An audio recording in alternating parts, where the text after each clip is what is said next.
Chapter 2. Give my regards to Clark Poindexter. Larry Dunn was the king of the kindergarten to 4th grade, where I went to school at Clark Elementary. He was king because he was a lot older than anyone else, and twice as strong as the rest of us. He was stronger because he was almost full grown, and he'd flunked some grade 2 or 3 times. He was the third oldest kid at Clark. The only ones older than him and stronger than him were Byron and Bupphead, who were in the 6th grade and who'd also flunked some grade at least once. We weren't sure because it was something that Mama and Dad didn't talk about. Larry Dunn was king of the kindergarten to 4th grade, only because Byron didn't care about them. Larry was the king of Clark, but Byron was a god. It seemed like that would make a prince or a real strong angel or something, but it didn't work that way. I was just another 4th grade punk. I guess having the school's god as my brother did give me some kind of special rights, but not a whole bunch. It helped me with stupid stuff, like the time I found a dollar bill and got too excited and was crazy enough to show it to Larry Dunn. I knew this was a big mistake about a second before he stuck his hand out and said, "Let me see it." What could I do? "Kenny," he said, "where you find this buck?" "Outside the school, over by Kenilworth." Larry turned my dollar over and over, and I started getting nervous. "You know what, Kenny?" "What?" I held my breath.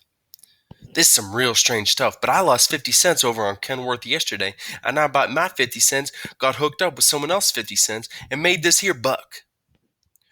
Whew. I let my breath go, smiled, and nodded.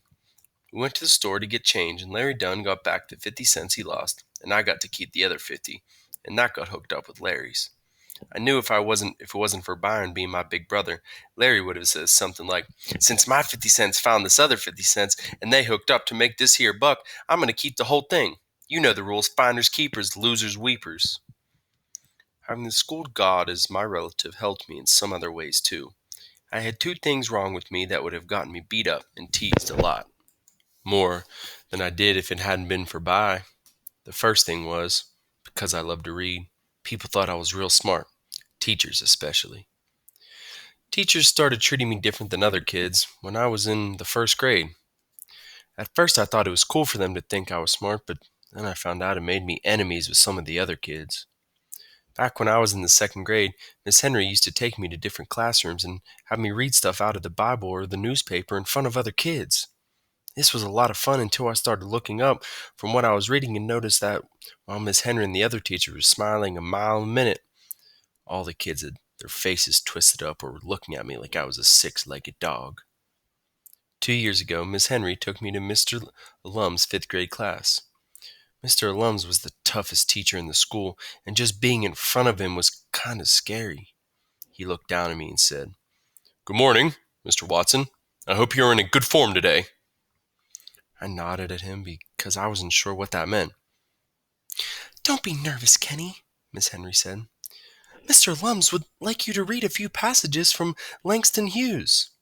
She handed me a book and said, "You wait here while we introduce you to the class." Man, some of the time I wish I was as smart as these teachers thought I was, because if I had been, I would have dropped that book and run all the way home. If I'd been smart enough to figure out what was going to happen next, I would have never gone into that room. I stood in the hall looking at the stuff they wanted me to read while Mr. Lums told his class, "All right, I have a special treat for you today. I've often told you that as Negroes the world is many times a hostile place for us." I saw Mr. Lums walking back and forth, whacking a yardstick in his hands. "I've pointed out time and time again how vital it is that one be able to read well. I've stressed on numerous occasions the importance of being familiar and comfortable with literature. Today, Miss Henry and I would like to give you a demonstration of your own possibilities in this regard. I want you to carefully note how advanced the 2nd grade student is, and I particularly want you to be aware of the effect his skills have upon you. I want you to be aware that some of our kids read at a miraculous levels." I saw Mr. Lums point the yardstick at someone somewhere in the class and say, "Perhaps you'd like to finish the introduction. I think you know our guest quite well." Whoever he pointed at said, "What? I didn't do nothing." Miss Henry waited for me to come in and stand in front of the class. I guess I was too nervous about Mr. Alums to have recognized the voice before, but as soon as I walked into the room, I froze. There, in the two seats closest to the teacher's desk, in the very first row, sat Buphead and Byron. The Langston Hughes book jumped from my hand, and the whole class laughed. Everyone but Byron. His eyes locked mine, and I felt things starting melting inside of me. Mr. Alum slammed the yardstick on his desk, and the class got real quiet. Let's see if you find this so humorous after you've heard how well this young man reads. And Byron Watson, if you are incapable of taking some of the fire out of your eyes, I assure you I will find a way to assist you. If instead of trying to intimidate your young brother, you would emulate him and use that mind of yours, perhaps you'd find things much easier. Perhaps you wouldn't be making another appearance in the 5th grade next year. Now, would you? Byron got one more dirty look in at me and then looked down at his desk. Mr. Alums might as well have tied me up to a pole and said, "Ready, aim, fire!"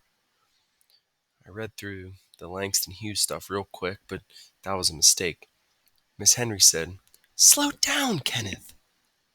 And then she took the book from me and handed it back upside down. She had a great big smile when she told Mr. Alums, "When he goes too fast, this slows him down a bit." I read some more with the book upside down and got some real strange looks from the 5th graders.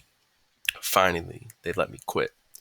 Mr. Alums stood up and clapped his hands, and a couple of the old kids did too. Byron never looked at me the whole time, but Buphead was giving me enough dirty looks for the both of them. "Bravo! Outstanding! Mr. Watson, your future is unlimited! Bravo!" All I could do was try to figure out how to get home alive. I didn't even get out of schoolyard before Byron and Buphead caught up to me. A little crowd bunched up around us, and everyone was real excited because they knew I was about to get jacked up. Buphead said, "Here that little egghead punkhead is." "Leave the little clown alone," Byron said. "It's a crying shame taking him around like a circus freak." He punched me kind of soft in the arm and said, "At least you ought to make him pay for you doing all that mess. If it was me, they'd be coming out their pockets with some folding money every time they took me around." I couldn't believe it. I think Byron was proud of me. When everybody saw Byron wasn't going to do anything to me for being smart, they all decided that they better not do anything either. I still got called Egghead or Poindexter or Professor some of the time, but that wasn't bad compared to what could have happened. The other thing that people have teased me a lot more about is if I hadn't been for Byron was my eye. Mama said it wasn't important that I was a real handsome little boy. But ever since I've been born, one of my eyeballs have been kind of lazy. That means instead of looking where I tell it to look, it wanted to rest in the corner of my eye next to my nose. I'd done lots of things to make it better, but none of them worked. I'd done exercises where I had to look that way, then